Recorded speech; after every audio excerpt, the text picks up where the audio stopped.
কাগজি লেবু কিভাবে ফ্রিজে ফ্রোজেন করে রেখে দেওয়া যায় সেটা আজকে আমি আপনাদের সাথে শেয়ার করব। আসসালামু আলাইকুম এভরিওয়ান, সবাই কেমন আছেন? আশা করি ভালো আছেন। অনেক সময় সবজি বলেন, লেবু বলেন, অনেকটাই কিন্তু আনা হয়ে যায়।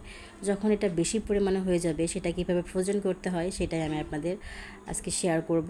তো লেবু আমার অনেকটাই ছিল, অনেকগুলো লেবু আমি কেটে ফেলেছি, আর কিছুটা আছে। অনেকগুলো লেবু আনার কারণে আমার লেবুগুলো নষ্ট হয়ে যাচ্ছিলো, তো আমি সেগুলো কীভাবে ফ্রোজেন করে রাখছি। তো দেখুন, লেবুগুলো আমি প্রথমে সুন্দর করে ধুয়ে কেটে নিয়েছি।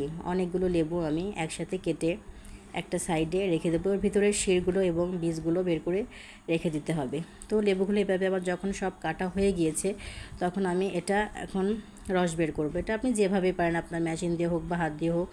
তো আমরা তিনজনে মিলে এটা করেছি, আমি আর আমার ছেলে মেয়ে সবাই মিলে একসাথে লেবুগুলো আমরা এভাবেই রস বের করে নিয়েছি।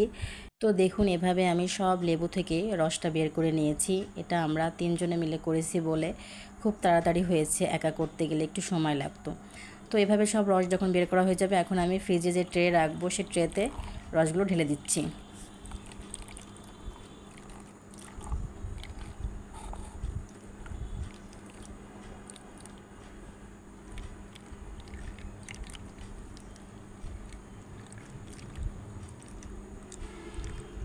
দেখুন, এভাবে আমি ফ্রিজে কয়েক ঘন্টা রেখে দিয়েছিলাম, আমার বরফটা জমে গিয়েছে।